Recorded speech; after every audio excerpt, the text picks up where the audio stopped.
है जिसका आप सभी को इंतजार था, लेकिन उससे पहले मैं चाहूंगा कि जितने भी लोग खड़े हुए वो अपनी अपनी जगह पर तशरीफ रखें। बहुत जगह है यहाँ पर, आप सब लोग बैठकर सुनिए। हमारे जिले के जिलाध्यक्ष डॉक्टर मोबिन खान साहब को मैं एक अशार जो कि उनकी शख्सियत से भी बहुत मैच करता है, उसके जरिए अपने ख्यालात का इजहार करने की दावत देता हूँ कि मुझे तालीम दी है अपनी फितरत ने ये बचपन से, मुझे तालीम दी है अपनी फितरत ने ये बचपन से, कोई रोए तो आंसू पोंछ लेना अपने दामन से। डॉक्टर मोबिन खान साहब।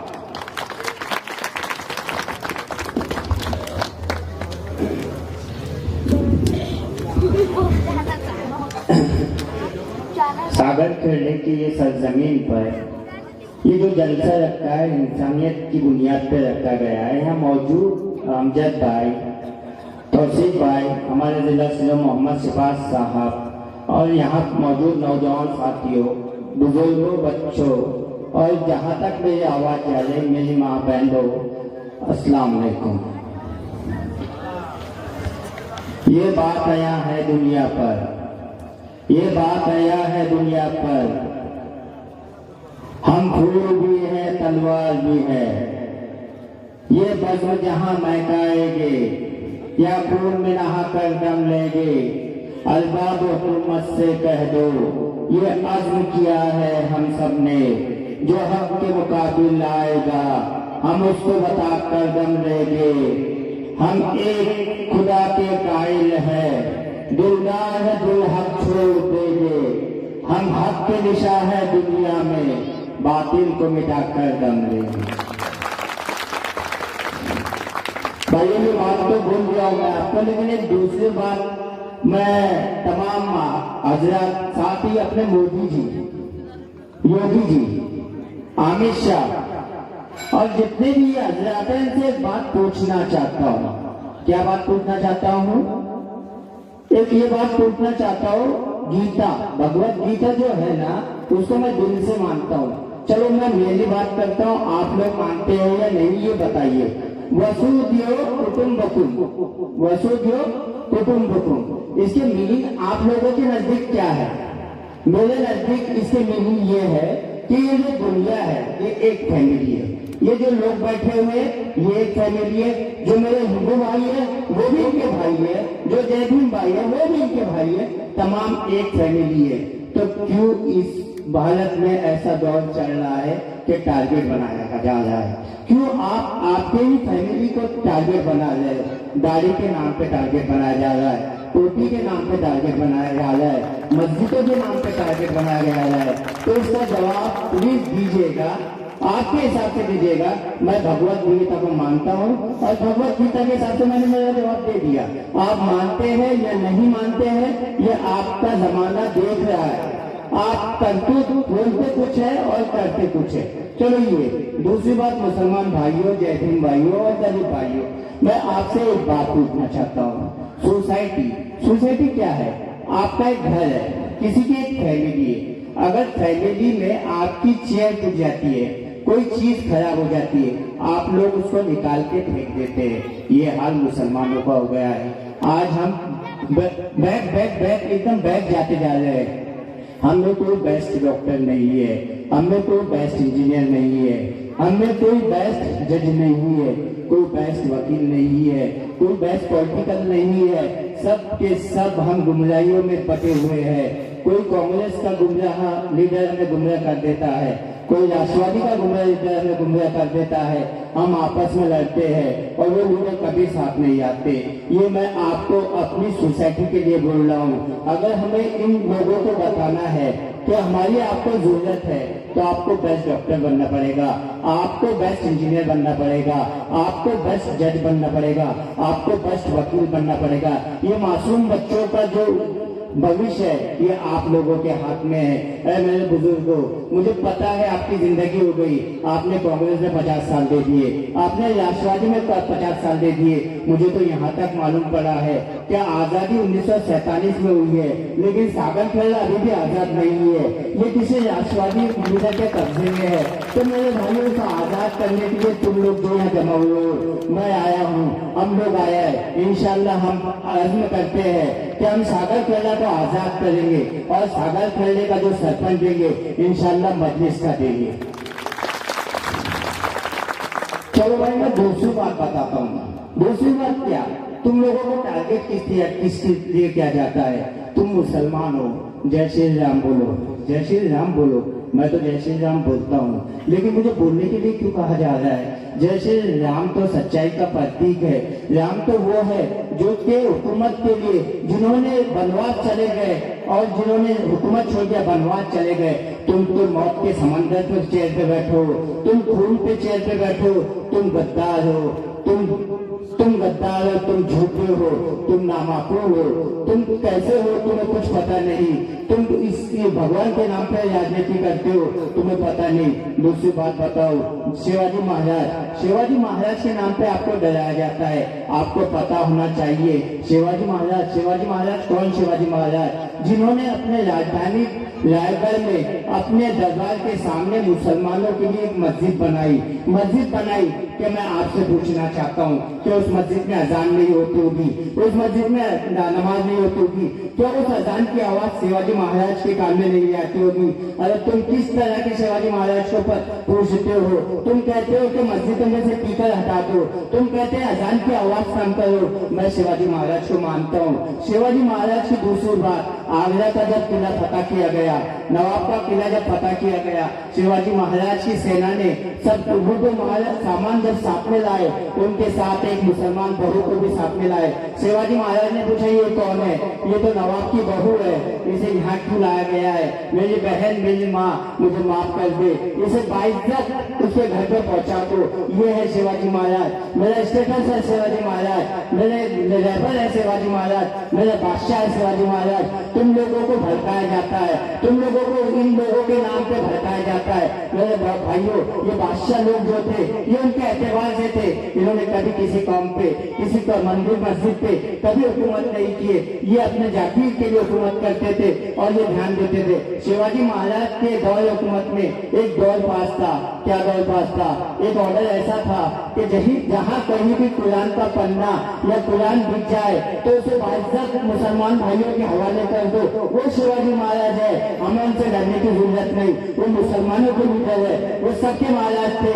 तुम्हें भड़काया जाता है, ये जो भड़काने का काम चालू हुआ है ये 2014 के पास से चालू हुआ है। ये जो गंदी हुकूमत आके बैठी है, जो जालिम हुकूमत आके बैठी है, चलो इनका छोड़ो, मैं आपको बोलता हूँ ये हुकूमत आने की वजह हम लोग है। कहीं न कहीं ये हुकूमत में मेरा एक और जाके उस जालिम को मैंने कुर्सी पे बैठा दिया और वो जालिम आज हम पे जुल्म कर रहा है, तो इसका जो सजा है, हमारी दी हुई सजा हम ही को मिल रही है। मेरे भाई, वापिस वो वक्त आ गया है, वापिस वो वक्त आ गया है। जिस वोट से तुमने उस जालिम को कुर्सी में बनाया है, वही वोट का सही इस्तेमाल करो, उसको कुर्सी से निकालो।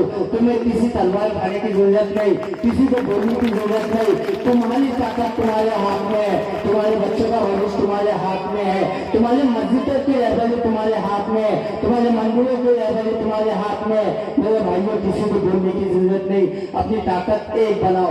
दूसरी बात, मैं एमआईएम का लीडर हूँ, एमआईएम का लीडर तो ऐसा बोला गया है जैसे एमआईएम जातवादी पार्टी है। नहीं भाइयों, जातवादी पार्टी नहीं है। चिखली का एक वाकया सुनाता हूँ। चिखली में क्या हुआ, एक राधिका नाम की 6 साल की बच्ची, साहब रिपोर्ट कीजिए, अगर झूठ बोल रहा हूँ तो बोलना, 6 साल की एक बच्ची, उसको मंदिर के सामने फूल बेचने वाले ने अगवा करके मंदिर के पीछे ले गया।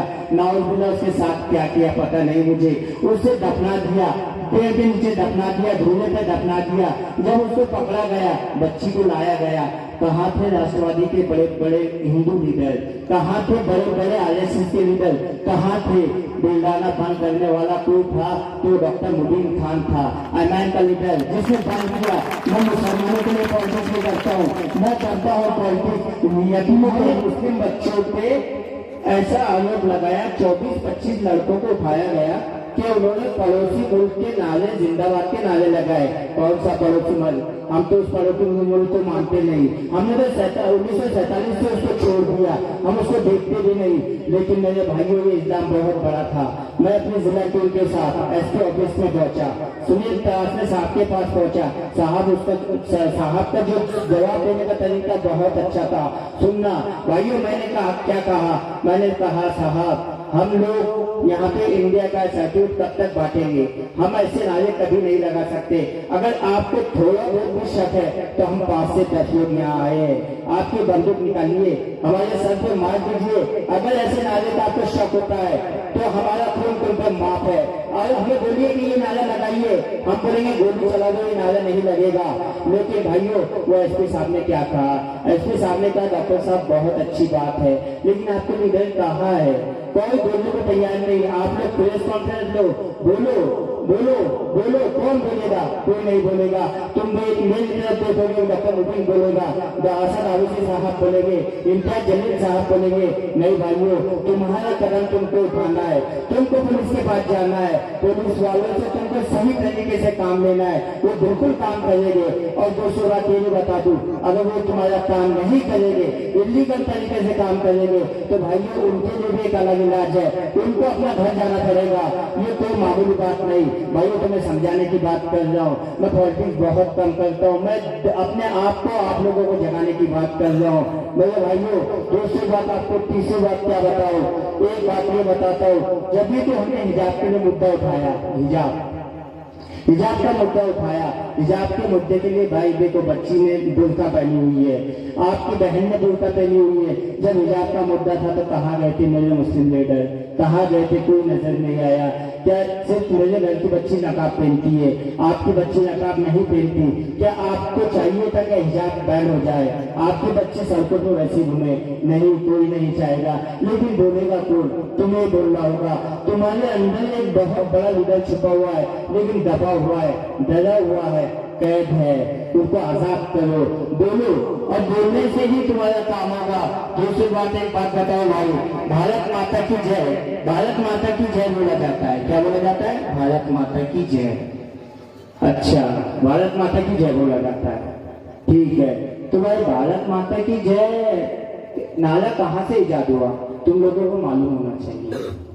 1940 में सुभाष चंद्र बोस साहब, रिकॉर्ड कीजिए, 1940 में सुभाष चंद्र बोस आजादी, इंडिया की आजादी की जंग के लिए चंदा लेने गए। क्या लेने गए?